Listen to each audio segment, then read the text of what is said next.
Hello friends, कैसे आप सब? उम्मीद है आप सब ठीक होंगे। आज हम स्टार्ट करते हैं एक नया टॉपिक जो बेसिक है इसका, जर्नल का। जो journal means a day book, जो हमें आगे पढ़ना है, लेकिन उसके जर्नलाइजिंग की जो प्रोसेस है उस प्रोसेस को हम आज सीखेंगे। अभी तक हमने जो देखा, हमने सीखा कि अकाउंटिंग इक्वेशन जो थी वो 5 वेरिएबल्स पे बेस्ड थी। पहला, उसमें हम एसेट देखते थे। दूसरा, जिसमें हमने देखा कैपिटल, और एक और जिसमें हमने देखा एक्सपेंस, और एक उसमें हमारे पास कैपिटल से ही रिलेटेड एक्सपेंसेस था, क्योंकि कैपिटल में हमने देखा कि एक्सपेंसेस जो होते हैं वो कैपिटल को रिड्यूस करते हैं। तो असल में तो तीन ही वेरिएबल थे, लेकिन ये दो तो इसी से आते हैं। कैपिटल से हमें एक्सपेंसेस भी निकलेगा, कैपिटल से हमारा इनकम एंड रेवेन्यू भी निकलता है। तो इसमें एक और मेरे पास था इनकम या रेवेन्यू, और एक हमारे पास था वो यहाँ पे है, दैट इज लायबिलिटी। असल में तो बेटा जी आपने देखा होगा कि 5 ही चीजें थी, तीन चीजें थी। एक assets equals to capital plus liability. Assets हमारे पास इक्वेशन में हमने क्या देखा, asset equals to capital plus liability. लेकिन हमने देखा कि एक जो कैपिटल है ये इंक्रीज भी हुआ, डिक्रीज भी हुआ, और इसको इंक्रीज और डिक्रीज होने के जो भी चांसेस होते हैं वो किसकी वजह से होते हैं? वो होते हैं, कैपिटल इंक्रीज होता है जब हमारे पास इनकम होगी या हमारे पास जब रेवेन्यू होगा, और डिक्रीज कब होगा कैपिटल? जब हमारे पास एक्सपेंसेस होते हैं, और हमने देखा जब लॉसेस होते हैं। एक्सपेंसेस और लॉसेस के समय हमने देखा कि हमारा जो कैपिटल है ये रिड्यूस होता है। तो ऑन दैट बेसिस हमने कहा कि अब हमारे पास टोटल ना 5 चीजें, एक एसेट है, कैपिटल है, एक्सपेंसेस है, इनकम एंड रेवेन्यू है, और लायबिलिटी।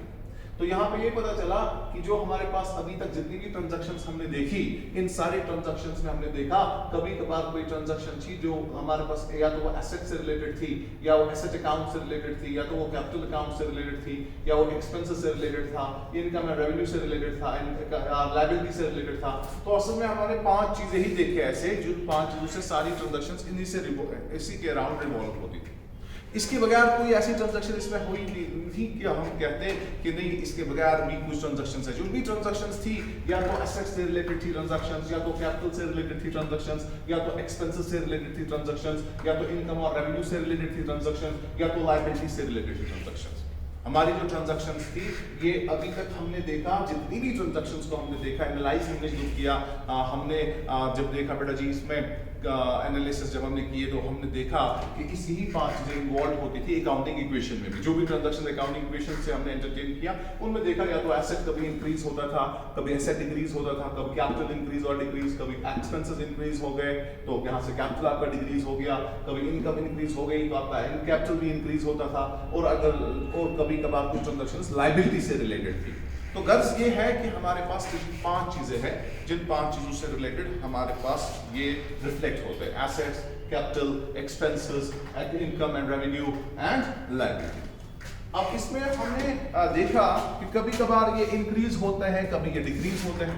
समटाइम्स एसेट्स हमारे इंक्रीज हो जाते हैं, कभी कभार हमारे जो एसेट्स हैं ये डिक्रीज हो जाते हैं। सो हमने क्या कहा, इसमें बेटा जी इंक्रीजेस भी हमने देखा और इनमें हमने डिक्रीजेस भी देखा। ठीक है, कैपिटल को भी हमने देखा इंक्रीज होते हुए भी। इंक्रीज कैसे?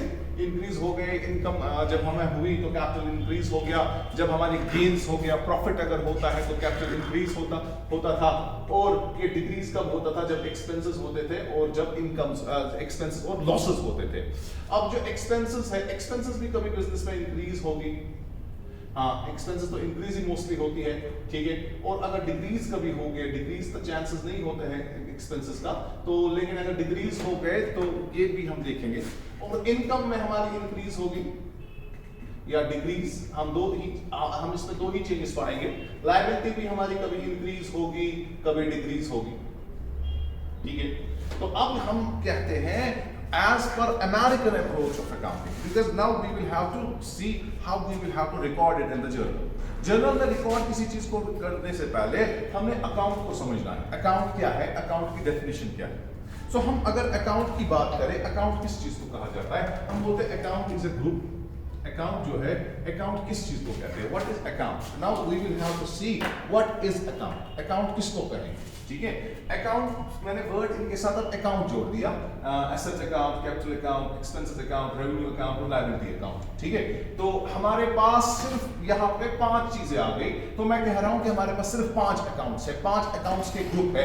दुनिया भर में जितने भी किसी भी एंटिटी से रिलेटेड आप ट्रांजैक्शंस करेंगे, कोई भी अकाउंट होगा वो इन्हीं 5 चीजों से रिलेट करेगा, इन्हीं 5 चीजों से वो रिलेट करेगा। ये हम इसमें हम वर्ड क्या करते हैं यूज? अकाउंट। अकाउंट का मतलब क्या होता है? अकाउंट हम अब देख लेते हैं। अकाउंट की अगर हम बात करते हैं, अकाउंट किसको कहते हैं? Account is a group, account is a group और summary. Account is a group और summary. Account is a group और summary of relevant transactions. Account is a group और summary of relevant transactions. Account क्या है? ये group है या summary है किस चीज की? रेलेवेंट ट्रांजैक्शंस की। ठीक है, so account is a group और समरी ऑफ रेलेवेंट ट्रांजैक्शंस। हां, ठीक है, इसका एक particular head, having a particular head, having a particular head, and it is represented in T form, and it is represented in T form. It has 2 sides. One is called the debit side and another is called credit side. So जो हमने क्या कहा, account क्या होता है? Account is a group और summary of relevant transactions having a particular head and it is represented in T form. It has 2 sides. One is called debit side, another is called credit side. So अगर मैंने लिखा asset account, तो मैंने कहा sir asset account, for example मैंने कोई asset account लिखा, तो ऐसे मैंने कहा कि इसको ऐसे represent किया जाता है। ठीक है, इसको एक टी शेप आपने देखी। टी शेप का मतलब क्या है? इसके 2 साइड्स है। यहां से मैंने लिखा डेबिट, यहां से मैंने लिखा क्रेडिट। क्लियर है? तो अकाउंट की जो शेप है वो टी शेप है। इसके 2 साइड्स होते हैं, एक डेबिट साइड, दूसरा क्रेडिट साइड। डेबिट साइड से कब रिकॉर्ड करना है, क्रेडिट साइड में एक अकाउंट को कब रिकॉर्ड करना है, वो हमें अभी समझ आएगा। when to record transactions on the debit side and when to record transactions on the credit side. For this purpose we must understand the accounting के लिए जो हमारे पास सिस्टम ऑफ अकाउंटिंग है वो हमें इसको अंडरस्टैंड करना है, तो अप्रोच हमें इसमें अंडरस्टैंड करना है। So for this purpose we have got 2 approach.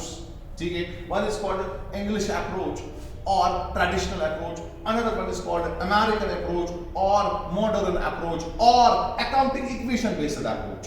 ठीक है, तो हमने ताजा ही अकाउंटिंग इक्वेशन पढ़ा है, तो हम अकाउंटिंग इक्वेशन वाला अप्रोच या अमेरिकन अप्रोच या मॉडर्न अप्रोच ऑफ अकाउंटिंग की ही बात करेंगे। सो हमें अकाउंटिंग का अप्रोच देखना है, कैसे आप डेबिट एंड क्रेडिट को पता करेंगे। ये बड़ा इंपॉर्टेंट चीज है, कब ट्रांजैक्शन में डेबिट होगा, कब कौन सा अकाउंट का कौन सा पार्ट क्रेडिट होगा, कब डेबिट होगा। ये चीजें जानने के लिए हमें अकाउंटिंग का अप्रोच समझना है कि कब डेबिट होगा, कब क्रेडिट होगा, वो देखना पड़ेगा। सो अकाउंट क्या है? अकाउंट इज अ ग्रुप और summary of relevant transactions having a particular head. So अब मैंने क्या फॉर एग्जांपल मैं यहां पे लिखता हूं जैसे फर्नीचर अकाउंट, मैंने एक नाम लिया ऐसे रैंडमली फर्नीचर अकाउंट। तो फर्नीचर जो है ये हमारे पास 5 ग्रुप्स है। As per this is what is called as American approach of accounting. मैंने क्या कहा कि मैंने एक अकाउंट का नाम लिया। नाम क्या है अकाउंट का? हेड क्या है account? This is called account head. Account का हेड है फर्नीचर। इसके हमने टी शेप में इसको रिप्रेजेंट कर रहे हैं। अकाउंट को हम रिप्रेजेंट करते हैं टी शेप में। इसके 2 साइड्स होते हैं, एक है बेटा जी डेबिट साइड, दूसरा है बेटा जी क्रेडिट साइड। अब देखना है कि डेबिट साइड कब रिकॉर्ड करना है, क्रेडिट साइड से कब रिकॉर्ड करना है। उसके लिए हमें सबसे पहले देखना है कि ये किस वाले ग्रुप से बिलोंग करता है। तो जो मैंने यहां पे दिखाया ये है अमेरिकन अप्रोच ऑफ अकाउंटिंग। क्या है? American approach of accounting. जो हम अभी देख रहे हैं ना, ये क्या है?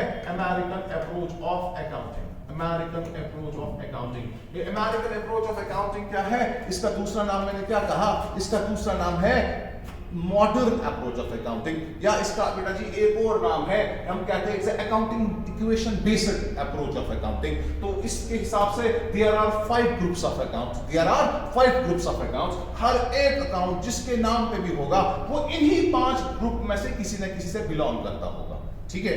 ये कोई भी नाम आप लेंगे, जैसे कि मैंने लिया फॉर एग्जांपल कैश अकाउंट, ठीक है, मैंने लिया परचेज अकाउंट, मैंने किसी भी ट्रांजैक्शन से रिलेटेड कोई भी अकाउंट ना बनाया, अकाउंट की शेप क्या होगी, ऐसे। तो मैंने क्या कहा, अकाउंट इज अ ग्रुप और अ समरी। तो कैश अकाउंट में है एक ग्रुप होगा, किस चीज का, रेलेवेंट ट्रांजैक्शंस का। कैश अकाउंट में रेलेवेंट ट्रांजैक्शन सिर्फ वही होगी जो कैश से रिलेटेड होगी। परचेज अकाउंट में रेलेवेंट ट्रांजैक्शन सिर्फ वही होगी जो परचेज से रिलेटेड होगी। फर्नीचर अकाउंट में सिर्फ रेलेवेंट ट्रांजैक्शन वही होगी जिसमें फर्नीचर से रिलेटेड ट्रांजैक्शन रिकॉर्ड की गई होगी। सो जो परचेजेस अकाउंट है इसमें सिर्फ परचेज रिलेटेड ट्रांजैक्शन रिकॉर्ड होगी। सो कैश रिलेटेड ट्रांजैक्शंस किसमें रिकॉर्ड होगी, कैश अकाउंट में। फर्नीचर रिलेटेड ट्रांजैक्शंस कहां पे होगी, इसी तरीके से मेरे पास एक और है रमेश। रमेश हमारा डेटर है, ठीक है, रमेश हमारा क्या है, डेटर। तो रमेश मेरा डेटर है, तो अब ये रमेश जो है ये भी इन्हीं 5 ग्रुपों से किससे बिलोंग करेगा, फर्नीचर भी इन्हीं 5 ग्रुपों में किसी से बिलोंग करेगा, कैश अकाउंट इन्हीं 5 में से किसी से बिलोंग करेगा, परचेज अकाउंट भी इन्हीं 5 में से किसी से बिलोंग करेगा, और कैश भी किसी से बिलोंग करता है। तो अब यहाँ पे रमेश जो है वो भी इन्हीं 5 में से किसी से बिलोंग करेगा। तो अब हमने क्या कहा, ये ग्रुप तो रमेश से रिलेटेड जितनी भी ट्रांजैक्शंस होगी वो एक अकाउंट में रिकॉर्ड होगी जिसका नाम होगा रमेश अकाउंट। रमेश अकाउंट में रमेश से ही रिलेटेड ट्रांजैक्शंस को रिकॉर्ड किया जाएगा। और अगर फर्नीचर अकाउंट है इसमें सिर्फ फर्नीचर से रिलेटेड ट्रांजैक्शंस को रिकॉर्ड किया जाएगा। से फॉर एग्जांपल हमने क्या किया, हमने रमेश ट्रांजैक्शन है वो इस वाले अकाउंट में रमेश की ट्रांजैक्शन इररिलेवेंट है, इस वाले अकाउंट में रमेश की ट्रांजैक्शन इररिलेवेंट है, लेकिन रमेश के अकाउंट में रमेश की ट्रांजैक्शन रिलेवेंट है। इस वाले अकाउंट में कैश से रिलेटेड ट्रांजैक्शंस रिलेवेंट है। अगर हमें कोई क्रेडिट रिलेटेड ट्रांजैक्शन होगी या परचेज या सेल रिलेटेड ट्रांजैक्शन होगी वो यहाँ पे इररिलेवेंट है। तो इस वाले अकाउंट में जो ग्रुप है वो सिर्फ और सिर्फ कैश से रिलेटेड ट्रांजैक्शंस का ग्रुप होगा। यहाँ पे भी आपने समरी और ग्रुप बनाओगे परचेज रिलेटेड ट्रांजैक्शंस का। तो अब हमने क्या कहा, हर एक अकाउंट के 2 हेड्स होते हैं और 2 साइड्स होते हैं, एक को कहते हैं डेबिट साइड, दूसरे को कहते हैं credit side. Now there is an important question. The important thing is how we will know, how we will determine when to record on the debit side, when to record on the credit side. आपने कहा sir debit account के 2 side होते हैं, debit side और credit side. अब question ये हमें है कि आप बताइए कि अकाउंट के डेबिट में कब रिकॉर्ड करना है और अकाउंट क्रेडिट कब होगा। तो इन शॉर्ट हम कह सकते हैं सर ये बताइए फर्नीचर अकाउंट कब डेबिट होगा, फर्नीचर अकाउंट कब क्रेडिट होगा, कैश अकाउंट कब डेबिट होगा, कैश अकाउंट कब क्रेडिट होगा, परचेज कब डेबिट करना है, परचेज को कब क्रेडिट करना है। ये सारी चीजें अगर आपको जाननी है इसके लिए आपको ये पहले इस ग्रुप के साथ इसकी मैपिंग करनी होगी। ग्रुप की मैपिंग का मतलब क्या है, सर ये हमें बताइए जो फर्नीचर अकाउंट है इन 5 में से किसे बिलोंग करता है। तो आपको मैं कहता हूं फर्नीचर बिजनेस के लिए क्या है, सर ये एसेट है, तो इसका मतलब है ये एसेट अकाउंट से बिलोंग करता है, ठीक है। सर कैश क्या है, ये भी एसेट है, करंट एसेट आपने पढ़ाया है। करंट एसेट तो हमारे किस ग्रुप से रिलेट करेगा, it will relate to the asset account. Clear है, क्लियर है। अब हमने क्या कहा, परचेजेस। सर परचेजेस का मतलब क्या है, जो माल हम खरीद लेते हैं वो हम बिजनेस का एक्सपेंस मानते हैं, ठीक है। हम स्टॉक का कोई अकाउंट नहीं बनाते। Very important point two understand. जब गुड्स की बात हम करते हैं ना हम कोई स्टॉक अकाउंट बनाते हैं ना हम कोई गुड्स अकाउंट बनाते हैं। गुड्स से रिलेटेड या स्टॉक से रिलेटेड हम उससे एसोसिएटेड इवेंट्स का अकाउंट बनाते हैं। सो जब हम माल खरीदते हैं तो परचेजेस कहलाता है, जब हम माल को बेचते हैं तो सेल्स कहलाता है। सो ये एसोसिएटेड इवेंट इसमें परचेज और सेल है।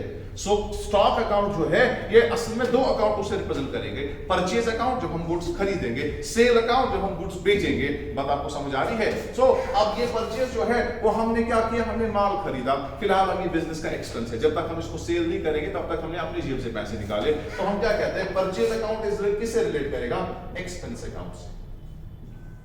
क्लियर है। सो रमेश अब बेटा जी है, मैंने कहा अभी रमेश हमारा डेटर है, ये हमारा कस्टमर है, इसने उधार पे हमसे माल खरीदा है। तो डेटर हमारा बेटा जी क्या होता है, एसेट। तो आप कहेंगे सर ये एसेट अकाउंट से बिलोंग करता है। तो हर एक अकाउंट का एक नाम होता है और हर एक अकाउंट का एक नेचर होता है। ये बड़े इंपॉर्टेंट 2 बातें हैं। हर एक अकाउंट का एक नाम है और हर एक अकाउंट का एक नेचर है।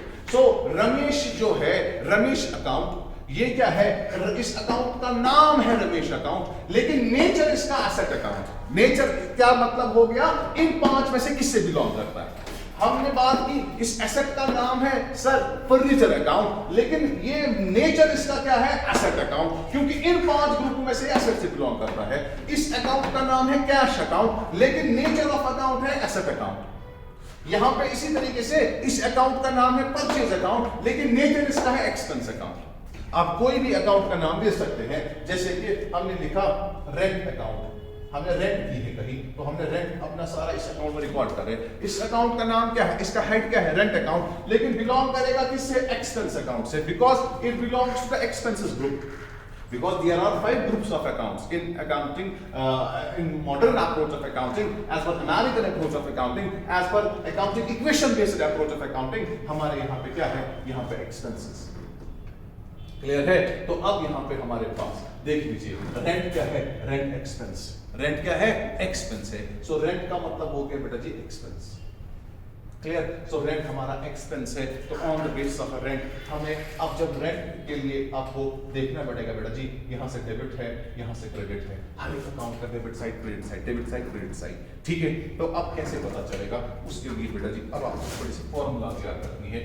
ऑन दैट फॉर्मूलाज आपको पता चलेगा एक अकाउंट में कब डेबिट करना है और एक अकाउंट में कब क्रेडिट करना है, वो हम अब जरा देख लेते हैं।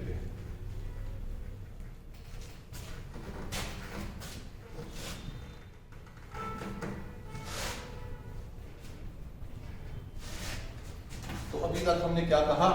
अब कितने ग्रुप्स ऑफ हमारे पास है अमेरिकन अप्रोच में? एक है एसेट अकाउंट। इस अकाउंट की फॉर्मूला है, देखिए डेबिट कब होगा, क्रेडिट कब होगा। हम कहते हैं debit the increase in assets, debit the increase in asset, credit the decrease in asset.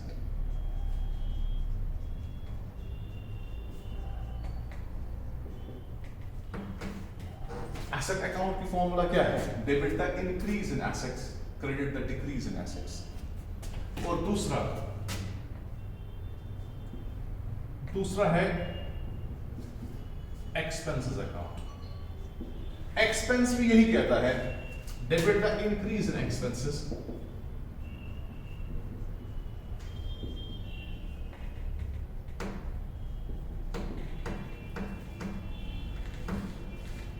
credit the decrease in expenses। so इनका दोनों का सेम है, इंक्रीज होने के समय ये डेबिट होते हैं और जब डिक्रीज हो जाएंगे तो क्रेडिट हो जाएंगे।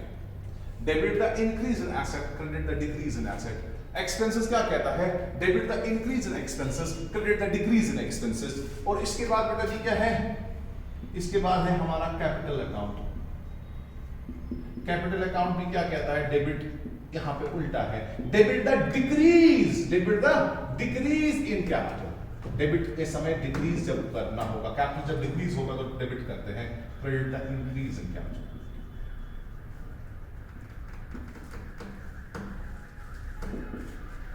Debit the decrease in capital, credit the increase in capital. और बेटा जी एक और है, वो क्या है?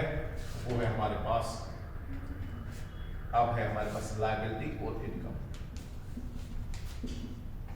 लायबिलिटी अकाउंट भी का सेम अप्रोच है, यही कहता है debit the decrease in liability,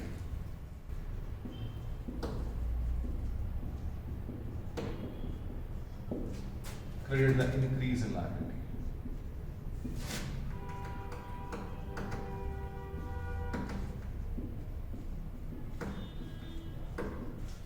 इसके बाद 5वां, इसमें क्या है? दैट इज इनकम और रेवेन्यू। इनकम और revenue same approach, debit the decrease in income, credit the increase in income.